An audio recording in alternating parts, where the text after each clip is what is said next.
Hi, everybody. I'm Steve Pond, the awards editor of TheWrap. Thank you for joining us for our 2021 award season screening of Scales, which is Saudi Arabia's entry for Best International Feature Film at the Oscars.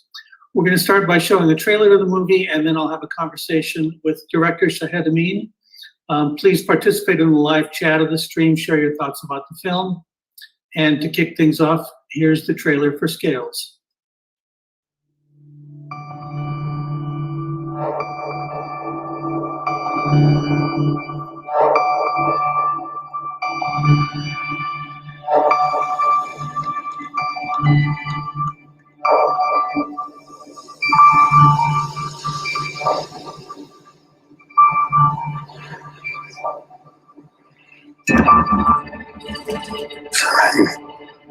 بكرة أمك راح تجيب بنت وراح نرجع على زي أول.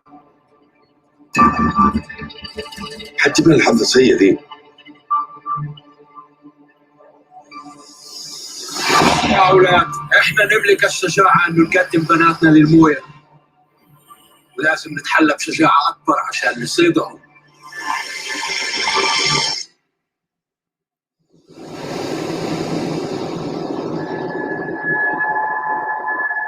هم تحتنا.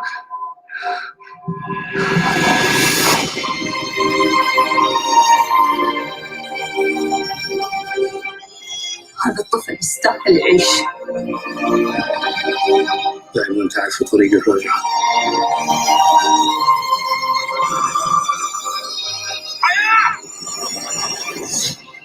ميلاد، يمكن كان في خيار آخر.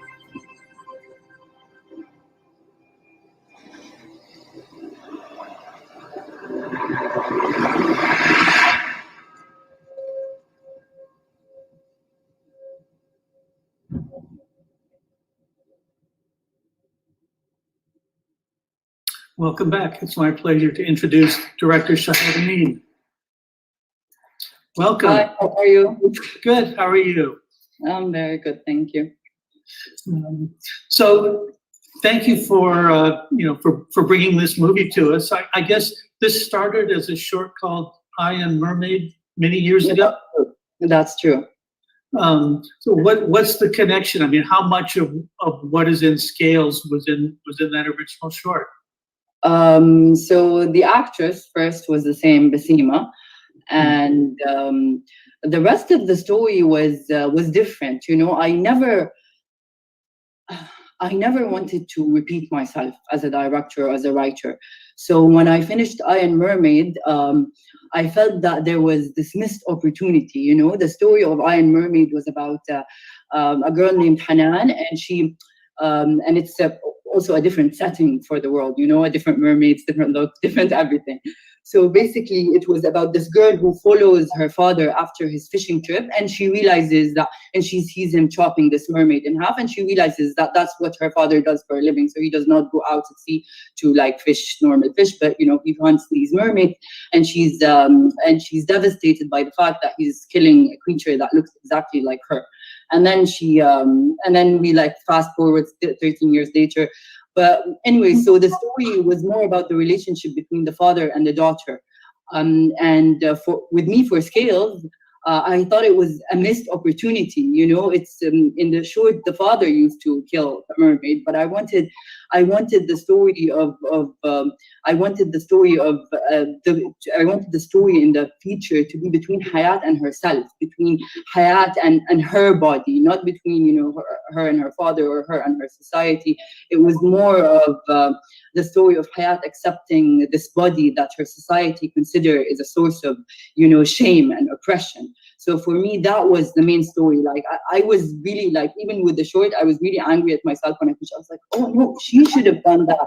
She should have been the one, because that's, you know, that's what you do from, you know, from a personal point of view for me. That's how it was, you know, when society tells you to hate the body that you're in or that your body is lesser, you discard it. You're like, oh no, I don't like being a girl, you know, until you have to unlearn a lot of things that they've taught you about yourselves, about your body, about who you are, and then, you know, come full circle to accept, you know, the feminine and the masculine, you know, aspects of who you are. Right. So what was it about the figure of a mermaid that wanted you to, that you wanted to keep making films about? I don't know. I just, to be honest, I remember it came to me. I don't know how, but it came to me that the image of a girl seeing a mermaid being chopped in half, and it was like a lot of, it was a different story than what I've imagined. But once I've sat with a lot of like script consultants and a lot of people who guided me through the story I was writing, we realized that, I came to realize that the story is the story of a girl accepting the body that she was born into, when society was telling her not to accept it. So for me, that was the core of the story. Mm-hmm. Right. So, I mean, the film has the feeling of folklore, of taking old myths and doing something new with them. I mean, how much of it comes from actual Arabic myths, and how much is? I mean, if you've ever read like 1001 Night, they're very dark in their approach, and they have a lot of also mermaids, but very dark approach towards mermaids.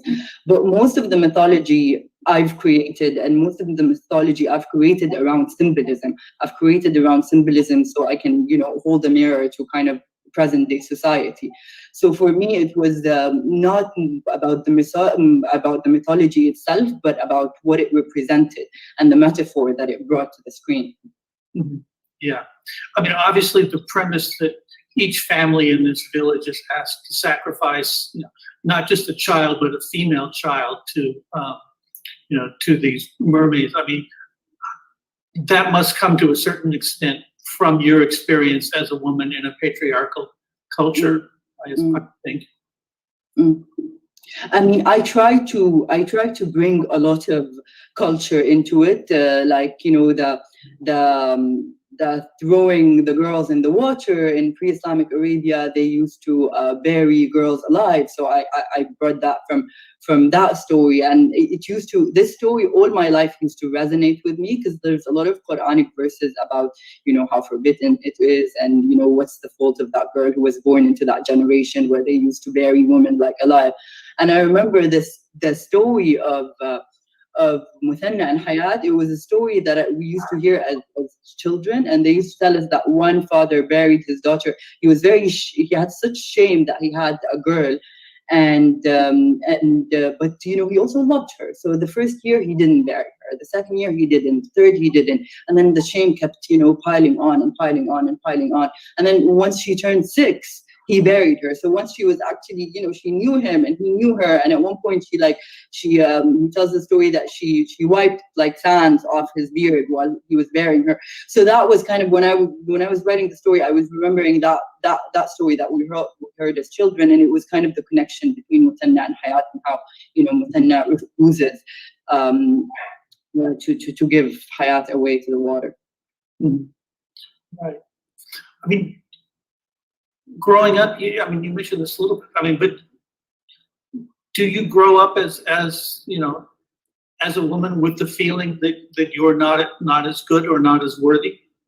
I mean, I don't think you're aware of it, because I feel I'm someone who kind of used to defend everything that my culture, like I used to take everything as a given. Why do I have to criticize something that I come from? So I used to bend over backward to try and protect it. Kind of like Hayat does in the film. She goes through the journey. She tries and fit in. She tries to make her own rules in this world. She tries to, but at the end, you can't make your own rules if the whole society does not want to make their own rules and want to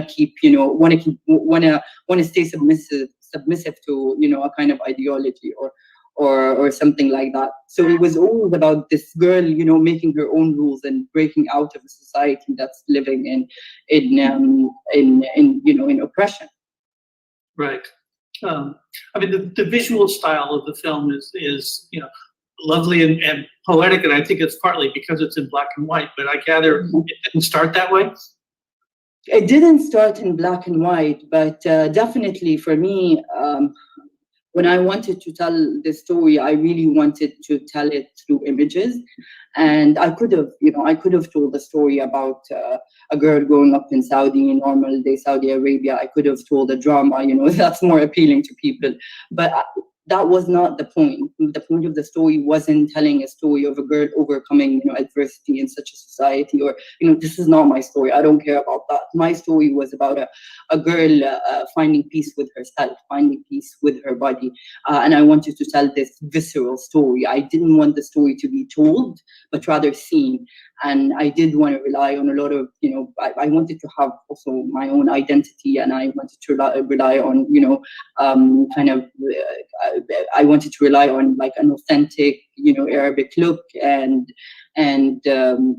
So yeah, from that I drew all the inspiration of the images and how I wanted the story to be seen, and I felt this is what's gonna that was the only thing that was going to trigger emotion. It's the metamorphosis that Hayat goes through. It's that you can see the changes. You never lose focus from Hayat. You see the changes that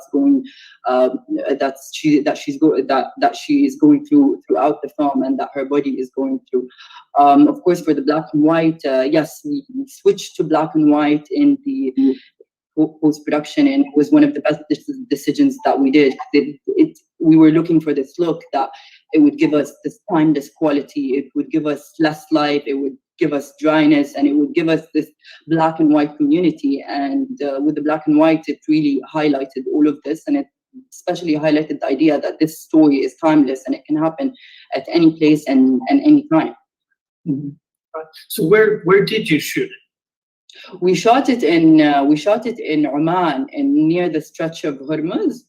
So even overlooking Iran. So like it was such a beautiful, to be honest, location to find, and the people were so amazing, and you can see them all around. There are extras in the film, and yeah, it was this magical location. When I found it, I was like, this is where I'm shooting. That's it. That's the end, and we really, really fought so hard to get that location, because no one had ever shot there before, and there was no infrastructure really to shoot there, But yeah, we took on the challenge, and I think it was worth it, because it's just, I've never seen the rock formation in that place and how dry it is, and yeah, it just gave it was the look I was looking for the film. Yeah. So what were the logistical problems of bringing in a movie shoot to a location like that? I think that we need the line producer. Our line producer, to be honest, she does amazing job. She's like, they call her like the bulldozer. She comes in and she can do anything. So to be honest, it was all her, because every day, like when we shot at that shore, that wasn't a road. Like we used to drive down just a mountain, not a road, so every day was a challenge. And we shot it, we actually, because it was there was no infrastructure, so we didn't have even jetties to shoot on. So we actually, all the scenes of the boats, we had to shoot in the middle of the water on the boat. So to load and unload after, it had to be with like jet boats and stuff like that. So it was crazy. In the short film we shot in Doha, so there was more like leeway, because we had like jetties, and we could stand on land. But in this shoot, it was 30 days literally on the boat. By the end of the shoot, like you enter the hotel and everything is still moving. Yeah. Isn't that one of the rules of filmmaking? It's never shoot on water. I know, like that's what everyone kept telling me. Don't shoot on water. Like, don't shoot on water. Don't shoot on boats. Don't have babies. Don't have bees. And I had all of that. Like, everyone was like, you have to take one of the elements out. You can't have all the elements. But yeah, so it was sometimes it was a nightmarish shoot, especially like the opening scene. It was a lot of girls and babies inside the water at night with like. So that was really that was scary at times, but yeah. But to be honest, like all the kids in the film, especially Basima, who played Hayat, she just showed such courageousness in acting and in doing this. So yeah, I'm very thankful for her. Yeah, right. Now this was your first feature, right? Yes. I mean, what was it that made you think, I know that I'm not supposed to do, shoot on water and use babies and all of this, but I just have to do it for this movie? I think I remember I had other stories, and a lot of, also my script supervisor were saying, maybe go with the other story, the one, but I really wanted this to be my first feature because I really felt it was such a personal story for me, and for me it was this raw experience, and I didn't know how it came to be, and I never thought of myself as a director or a writer who will, you know, spend 7 years, 6 years in a world of mermaids.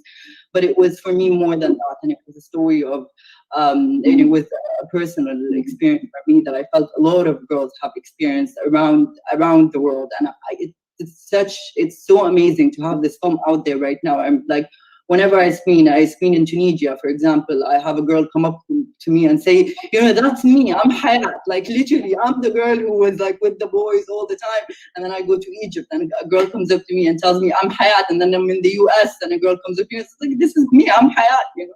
So I felt that the story needed to be out there. The story needed to be told. And that girl, you know, the story, for me, the most important thing that it was a story about a girl and herself. It wasn't about, you know, the society or people around her or, you know, the expectations society have of her. No, it was about just her spiritual journey in accepting.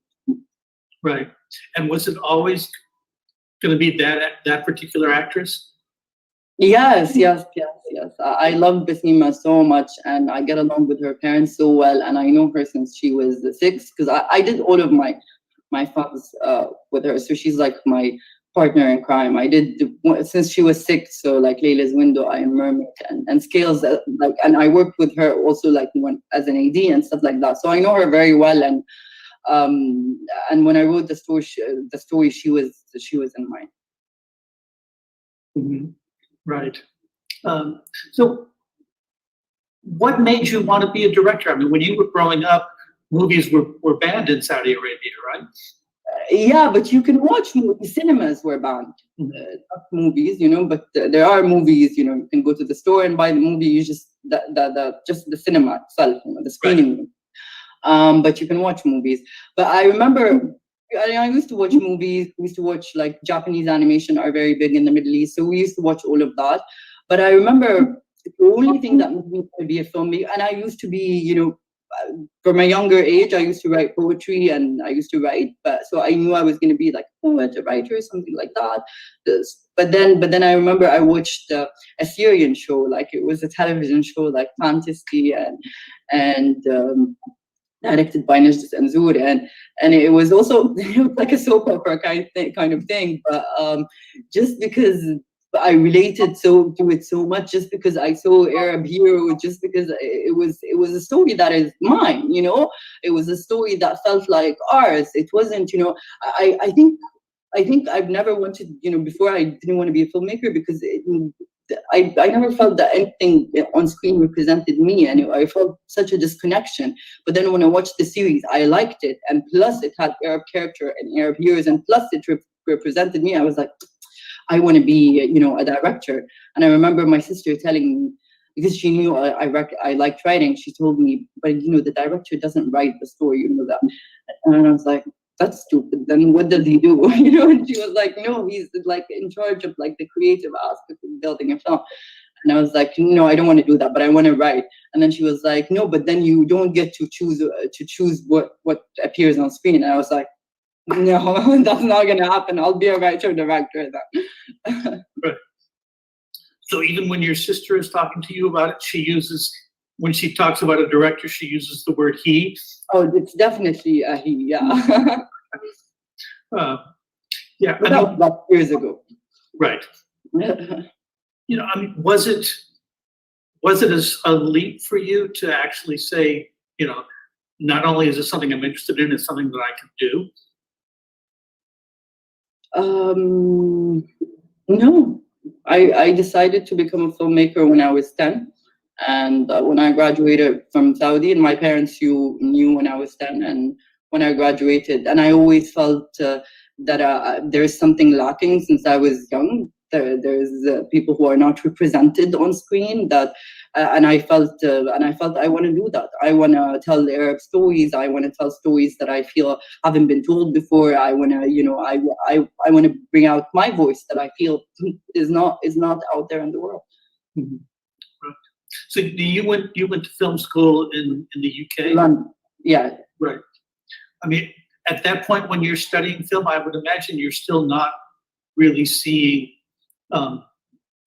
most of the films that you're studying are not films that represent you, right? No. But that's the magic of it, because you come to certain things from a different perspective, and then I think part of the reason I made Scales so visual, because just when I started studying cinema, it fascinated me. I was like, you can tell a story like this, really? You can like manipulate the audience like that? It really.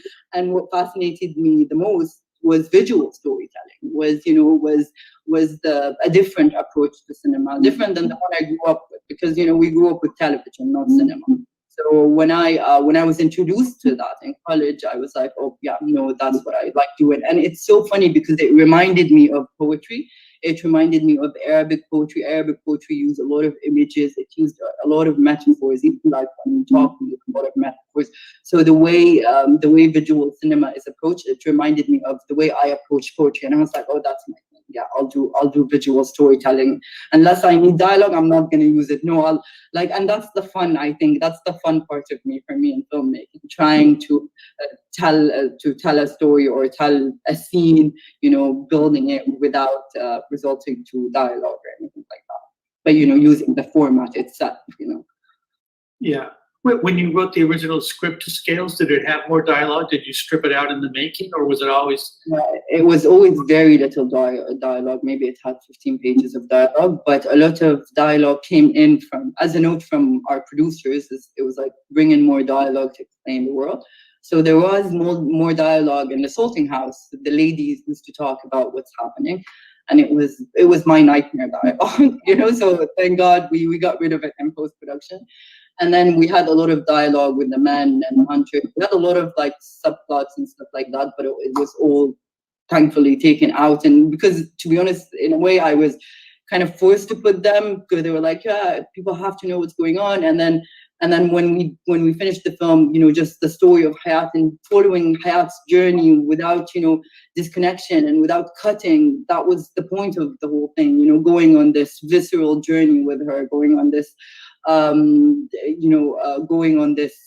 journey with her where she accepts who she is. You see every part, you see the changes that her body is going through, and to cut in between and to have exposition was just, it wouldn't have been told from her point of view. It wouldn't have been her, we wouldn't have been with her, traveling.